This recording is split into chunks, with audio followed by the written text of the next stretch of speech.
नमस्कार दोस्तों, स्वागत है आपका हमारे चैनल सौम्या भक्ति टॉक्स में।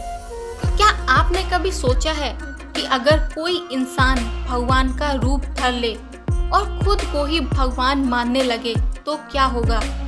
आज हम आपको एक ऐसे ही राजा की कहानी सुनाने जा रहे हैं जिसे इतिहास में नकली कृष्ण कहा जाता है।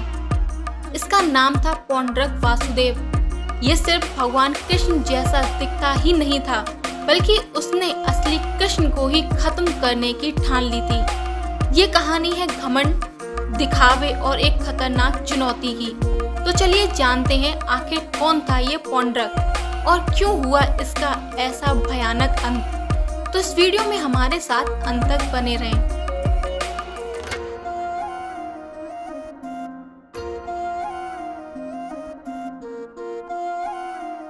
पौंड्रक करुष देश का राजा था। ये बहुत शक्तिशाली था, लेकिन इसका दिमाग और दिल दोनों ही घमंड से भरे थे। इसकी सबसे बड़ी कमजोरी थी इसका दिखावा।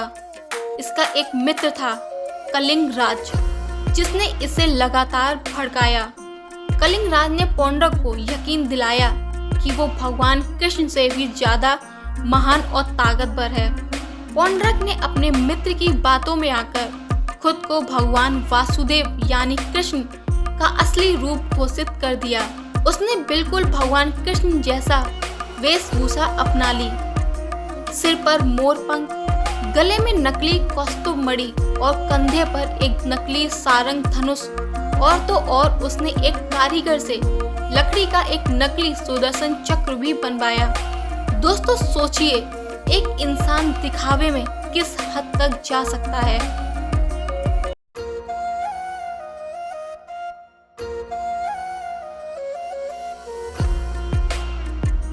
जब पौंड्रक का घमंड हद से ज्यादा बढ़ गया तो उसने एक हैरान कर देने वाला कदम उठाया।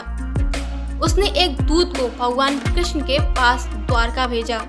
इस दूत ने भरी सभा में भगवान कृष्ण के सामने खड़े होकर कहा, मेरे स्वामी पौंड्रक वासुदेव ने आपसे कहा है कि आप अपने सारे चिन्ह और उपाधियां त्याग दें। असली वासुदेव तो वही हैं, और अब ये सारे चिन्ह सिर्फ उनकी शोभा बढ़ाते हैं।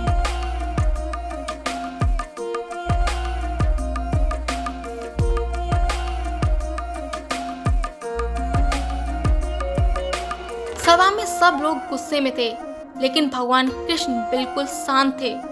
उन्होंने मुस्कुराकर दूत से कहा, अपने स्वामी को जाकर कह देना कि मैं खुद जल्द ही उनके पास अपने चक्र और गदा के साथ आऊंगा, लेकिन ये सिर्फ उन्हें देने के लिए नहीं, बल्कि उस पर चलाने के लिए होंगे।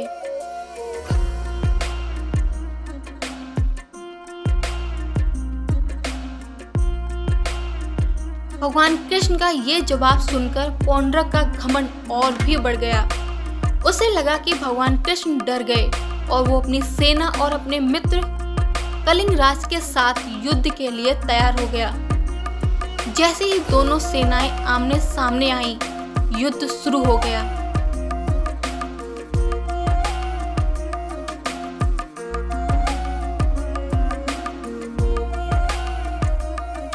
पौंड्रक ने सीधे भगवान कृष्ण को चुनौती दी। उसने अपने नकली सुदर्शन चक्र से भगवान कृष्ण पर हमला करने की कोशिश की। ये देखकर भगवान कृष्ण मुस्कुराए और अपना असली सुदर्शन चक्र निकाला, जो उनके तेज और शक्ति का प्रतीक था। भगवान कृष्ण के असली सुदर्शन चक्र के सामने पौंड्रक का नकली चक्र हवा में ही टूट गया। पलक झपकते ही सुदर्शन चक्र ने पौंड्रक का सर धड़ से अलग कर दिया। पौंड्रक की सारी नकली शान और घमंड एक ही पल में खत्म हो गया। उसके मित्र कलिंग राज का भी यही हाल हुआ।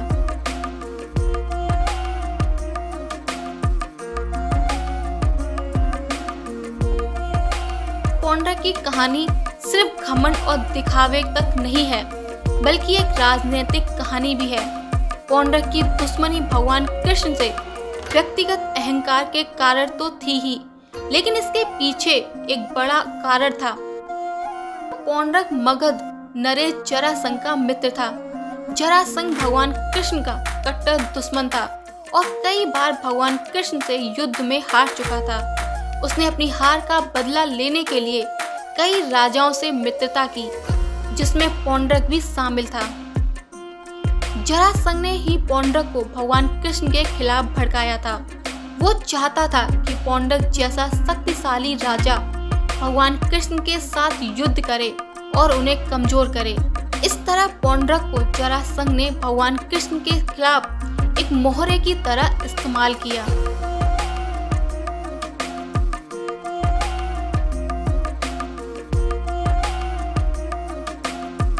दोस्तों, पौंड्रक के साथ उसके दो और मित्र थे, सुनीत और बलकल। ये भी उसके अहंकार में उसका साथ देते थे। जब भगवान कृष्ण ने पौंड्रक को चुनौती दी तो पौंड्रक ने अपने सभी मित्रों को, उनकी सेनाओं को बुलाया।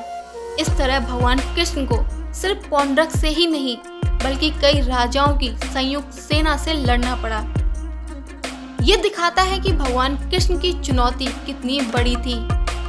जब युद्ध हुआ तो पौंड्रक ने अपने साथियों के साथ मिलकर भगवान कृष्ण और उनकी सेना पर जोरदार हमला किया।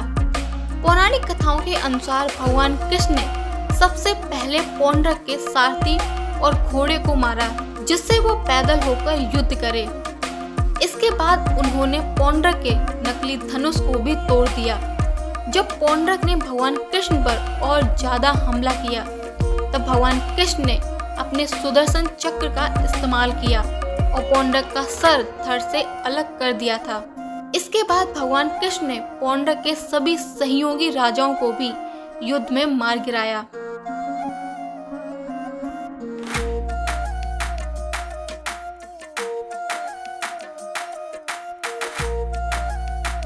दोस्तों, इस कहानी का एक और महत्वपूर्ण पहलू है जो अक्सर लोग नहीं जानते।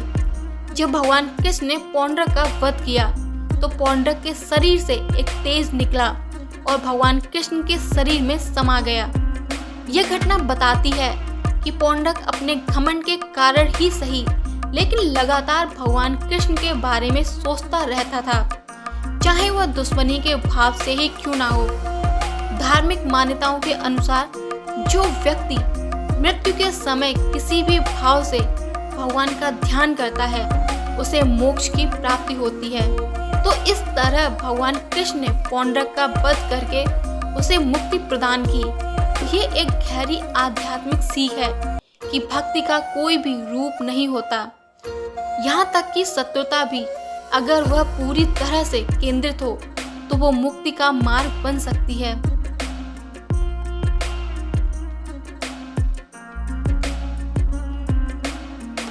पौंड्रक वासुदेव की ये कहानी सिर्फ एक पौराणिक कथा नहीं बल्कि ये आज के समाज के लिए भी एक गहरी सीख है। ये हमें सिखाती है कि दिखावा और अहंकार हमेशा हारते हैं। पौंड्रक ने भगवान कृष्ण की नकल करने की कोशिश की, लेकिन उसके पास असली शक्तियां नहीं थीं। उसकी सारी नकली शान, उसका नकली मुकुट और चक्र सब एक ही पल में खत्म हो गए।